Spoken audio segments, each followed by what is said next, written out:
ሰው መስጠት ያለበት መጀመሪያ ለራሱ ካደረገ በኋላ ነው። ጊዜውንም ገንዘቡንም ኢሞሽኑን የውስጡን ሰላም ብዙ ነገሩ ለራሱ ከሞላ በኋላ ለሰው የሚሰጠው። በተለይ ለቤተሰብ አይጠግቡም አንዳንድ ሰዎች ምጥጥ አርገውን ያለንን ነገር በሙሉ ወስደው ምንም እኮ የሚቀረን ነገር የለም።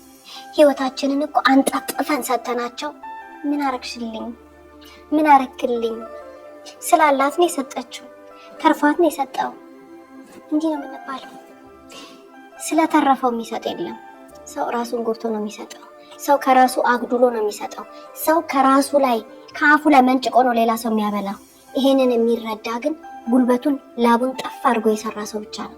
ስራችሁን ስርት አድርጋችሁ ለራሳችሁ መረዳዳት በእኛ ሀገር በተለይ ግዴታ ነው። ግን መጀመሪያ ራሳችንን መጀመሪያ ነፃ መውጣት ያለበት የራሳችን ህይወት ነው። ሰርተን ለፍተን ጥረንግረን ለራሳችን ካደረግን በኋላ ነው። ከዛ በኋላ ነው ለሰው መድረስም ማድረግም ያለብን።